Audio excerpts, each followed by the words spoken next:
Quiet on the set. Rolling in 3, 2, 1, action.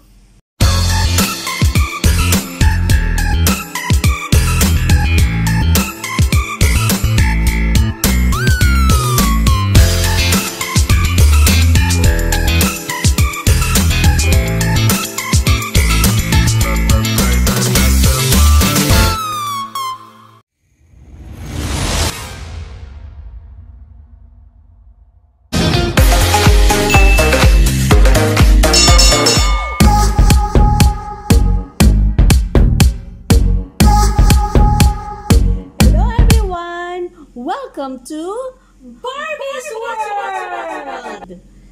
So guys, today, another episode of our Eats in the City, pero hindi to kagaya nung iba na medyo full-blown restaurants yung i-review natin. This is just our lunch for today, a very simple lunch na in-order namin from local food business owners. Wow! Food business owners. So, yun. So, ito ang unahin kong papakita sa inyo. This one came from, we ordered this. This is ginataang, ginataang langka. Dito lang yan sa loob ng subdivision namin. Isa yan siya sa mga palagi naming ino-orderan ng food. Okay? Another food na in-order namin, kasi si Direct Boylet, mahilig yan sa mga silog-silog, ganyan. So, usually ang in-order namin bangsilog, kaya lang wala kasi silang bangsilog. But that's okay. In-order namin to kay Blue Angel Online Store. Link below, okay? So, nandyan yung link sa, dito pala kayo. Bakit pa pagkapaminsan dito, paminsan nandyan kayo? Lumilipat ba kayo? So, anyway, yung link niya nandyan sa, kasi dito yan siya sa General Trias. Okay, so yung information nandyan. Ito yung in-order. Unahin muna natin yung kay Boylet. Meron pa siyang pa-thank you note. Ayan, no.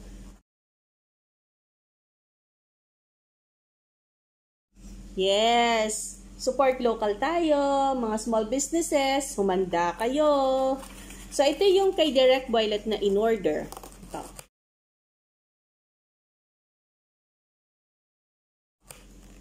Tada! Ang bango ng kanin! Ang bango ng ng garlic. So garlicky. Pakita lang natin. Pakita lang natin. Ayan. Pak. Tapsilog. Sarap. So, yun. Sarap. So, ito sa kanya yan. Bigay ko sa'yo. Tapos, ito naman yung sa akin.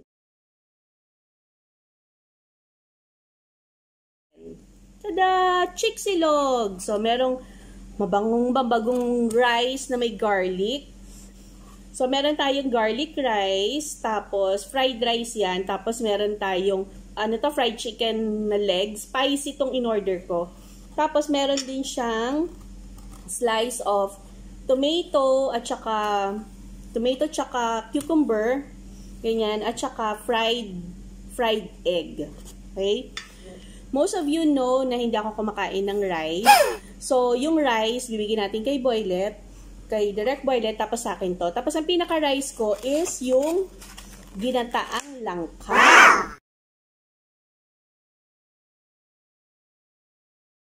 Ito. Uy. Tada! Ay, sarap. Hindi ako kumakain ng ng ginataang langka. So, yan. Dilipat na natin dito sa aking mahiwagang pinggan. Okay. So guys, pagpasensya nyo na kung medyo nakikita ninyo may mga kalat-kalat tayo dahil up until now, hindi pa rin tapos yung construction dito. Okay. So hindi pa talaga kami nakakapag-unbox ng mga gamit namin. So, sorry. So yan. Okay. At saka nag-uulan pati. Diba? Alam nyo yan. So, ililipat ko lang dito sa pinggan ko para madali kong makain. Ayan. Oh my gosh. The chicken. Well, yan. Sa looks ng chicken, sa amoy niya, amoy chicken na pambahay. Yung parang minarinade lang sa mga simpleng marinade. Nothing grand, nothing fancy. Simple lang. Prito lang. Kasi hindi ko alam kung paano naging spicy. Siguro nilagyan nila ng spicy powder or chili powder. Spicy powder? Kalukuhan naman yung spicy powder. May part na crunchy. In fairness, yan. May part na crunchy. Pero kasi, dahil dineliver pa to ng siguro mga 5 to 10 minutes away from our house, siguro medyo nag-moisten ng konti. So, meron mga part na hindi crunchy. Pero siguro, it's part of life. So, ito yung sinasabi ko sa inyo, slice of tomato and slice of cucumber. Tapos, syempre, yung ating egg, fried egg. Sunny side up egg to. Okay? Tapos ito, yung kay boylet, lipat natin dito. Wait lang, ha? Alam mo, sobrang favorite niya talaga tong mga mga silog-silog. Oh, hindi na masama yung isang cup talaga siya ng rice. Kasi 'di ba yung iba pa minsan medyo konti yung rice. Yung niya, yung beef niya, kasi lang to 65 pesos. So, budget meal to. Huwag tayong mag-expect ng sobrang dami-dami talaga. Okay? Tapos, meron din ganyan. Akin na lang to, Sa akin na lang daw to. Tapos, meron din siyang sunny side up. Tapos, meron din si boylet na langka. So, ilalagay ko na rin dito para dire-diretso siyang kung kakain. Ilalagay ko dito yung fried rice na galing dun sa chiksilog ko. Ay, ang bango ng ng rice. Ay, sorry, nasira. In fairness, yung nila, tikman nga natin. Kasi alam pa minsan, merong merong joke time na garlic. Totoo yan. Ay, sorry.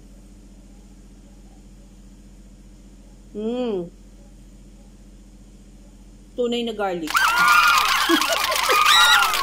Pinamay ko yung food niya. So, ito yung kay boylet. Ayan. Oh. So, ayan. Kakain tayo. So, titikman natin to. Meron palang condiments. Meron tong condiments na kasama. Para dun sa tapa, ito. Suka. Tapos, para naman sa chicken, ketchup. Ang ko lang dito, sana may extra pang ketchup. Kasi, paano yung itlog? 'Di ba? So, yun. Cut! Quiet on the set! Rolling! In 3, 2, 1, action! So, yan. Kinat ni Direk kasi hindi pa pala kami nagpe-pray. So, makakita niyo si Boylet. Hi, Direk! So, yun. Ito na tayo. So, magsisimula tayo ng review natin.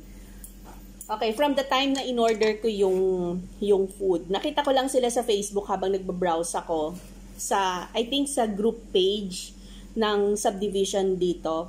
Tapos, minessage ko sila sa comment to ask kung nagde-deliver sila rito sa subdivision namin. And, happy naman ako kasi mabilis yung responsive sila. Within siguro mga few minutes lang, meron na agad silang sagot.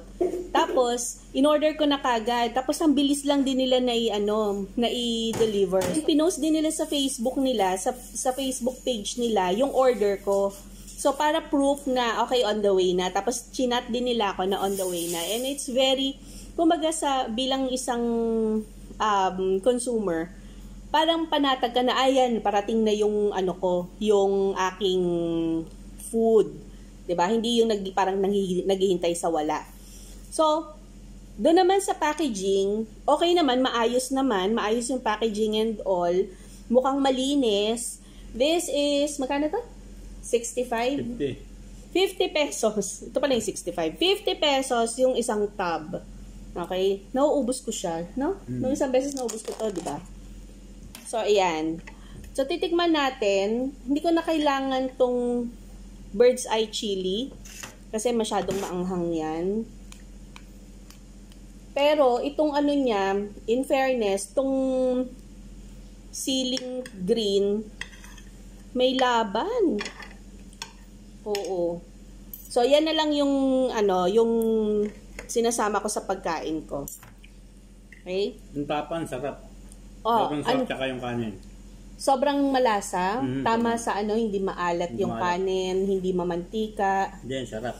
Tikman So, nyo. very, very happy si Direk Boylet doon sa garlic rice. Tapos tapa. yung doon sa tapa, Sarap. malambot, Malambot. malasa, Mhm. hindi rubbery. Hindi. Okay, so pasado. Tapos Sobrang sarap. yung ano, yung itlog, kamusta? Itlog, lasang itlog. Sobra.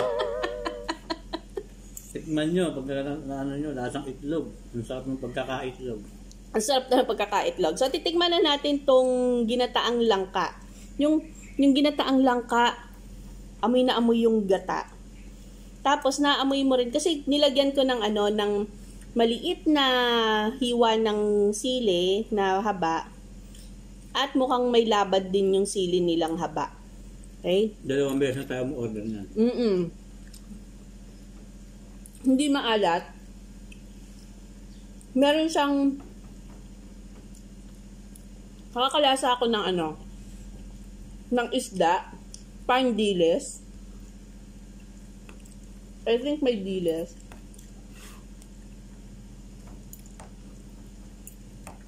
I think meron siyang dilis. Pero nakakita ako ng pork. Okay, ihiwalay ko na lang siya kasi hindi rin ako makain ng pork. Uy, ang sarap. In fairness, ang sarap nung ano, nung langka. Yung sinangag niyan, sarap. Talagang kala mo, bumalik ako sa sinaunang panahon. Pambahay, no? Yung Kasi, sinigang na ano, pambahay talaga. Sinangag. Sinangag. Oh, ang anghang!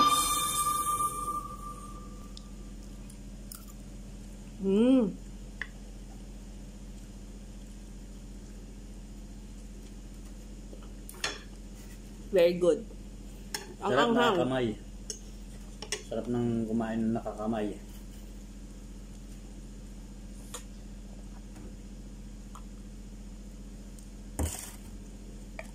Okay.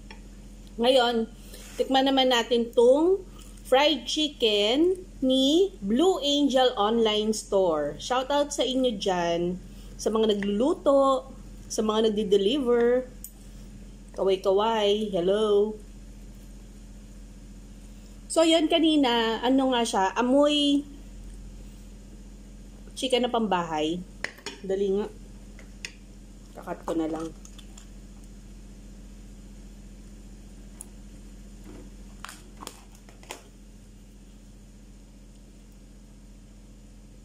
So, yun. Ito, titikman natin to.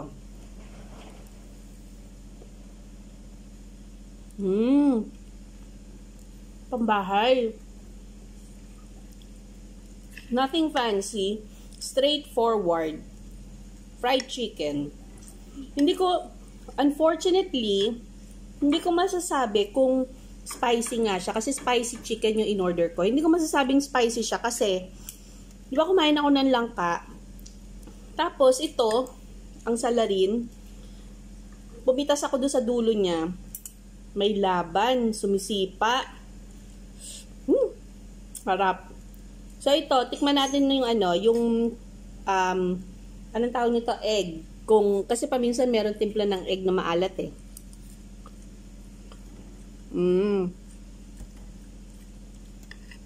Hindi maalat. Pero medyo overcooked. Siguro kasi, pinideliver eh. Kaya kailangan luto yung gitna or yung egg yolk. Pero kung hindi siya i-deliver, siguro pwedeng mag-request na malasado. I think. Pero I don't think pwede kang mag-request kasi parang delivery lang sila. Wala silang physical store, I think. Correct me if I'm wrong. Comment below, Blue Angel online store kung nanonood ka. So, pagsamahin natin to.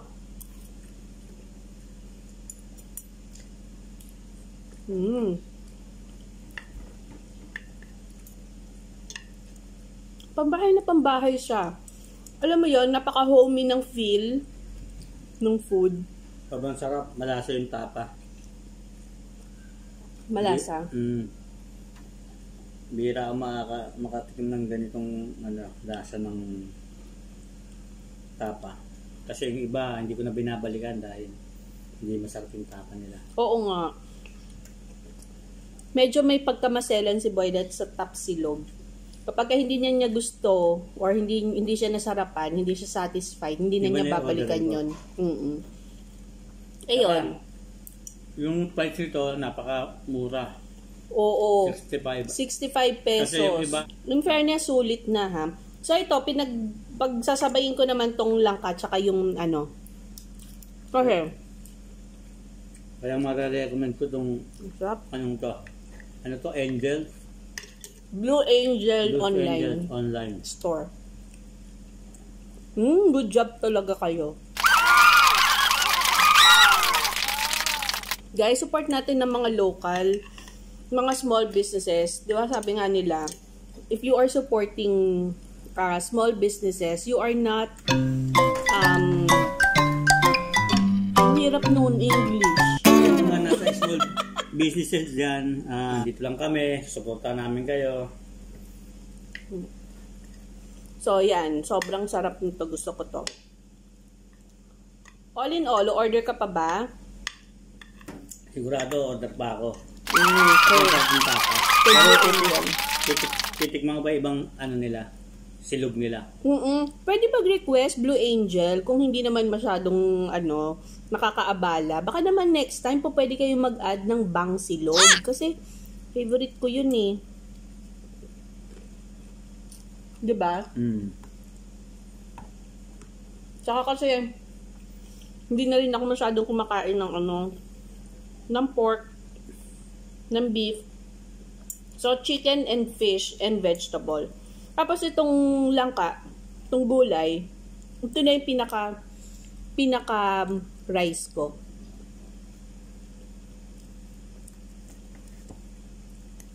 Sarap.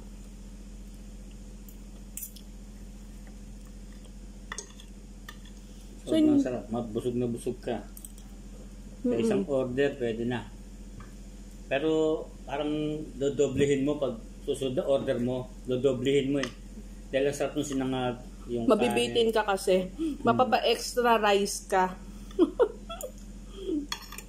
Hindi na ako nagdoble kasi yung rice niya napunta sa akin. Tama na sa akin yun. Susunod na order ko naman yung chicken. Para oo, masarap yung chicken nila. Magugustuhan mo to. Ganito yung klase ng luto ng chicken. Nagfi-film eh. Ganito yung klase ng chicken na gustong-gusto ni Derek Boylet. Ayaw niya yung mga fancy chicken. Kasi ako mahilig ako maglagay ng kung ano-anong spices. Ayaw niya nun. Ang gusto lang niya yung ganito kasimpleng luto. Yan. So, last na subo ko na to. And, yun, wait lang.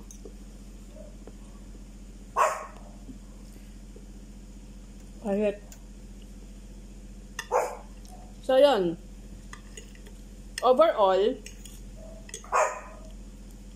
happy ako. Happy rin si Boylet. sarap. Pati yung langka, masarap. Masarap yung langka, hindi maalat. Tapos creamy. Tapos Very affordable. Meron 50 pesos. Fish, meron siyang dilis. Meron siyang dilis, meron siyang pork. Meron siyang pork. 500 ml tub, 50 pesos. So, very, very affordable. Sobrang sulit. So, yun. Good job sa Yoko. Ang sarap ng langka. Doon naman kay Blue Angel online store, 65 pesos yung chicken silog, spicy chicken silog, 65 pesos din yung top silog nila. And sobrang sarap, legit yung yung garlic, pagbukas mo pa lang, amoy na amoy mo na yung garlic. Very, very tasty rin yung kanilang beef, yung tapa. Masarap. Yung egg, hindi maalat. Yung timpla ng chicken, hindi rin maalat. Masarap siya, pambahay na pambahay. Tapos masarap siya pag pinagsama-sama. Oh my God. Kaya nakakuha ka ng 9 points. Bakit 9, hindi 10? 9 points. Di ba sa 9 lang? Sa sa pop talk. Pop Talk. Paano Lucky nakuha? 9. 6 lang, 2 lang tayo eh. Hindi, 9. Di ba? Sa Pop Talk, di ba ganon? Sige. So, yun. Congratulations again, guys. Let's support local because we are supporting their, yung small businesses, we're supporting their dreams. Ayun. So, ayun, guys. Thank you very much for joining me in another episode of It's in the City, a review of local food deliveries dito sa General Trias, Cavite. Thank you very much. Bye! I know you feel this movement right here. You just be vibing, reaching for something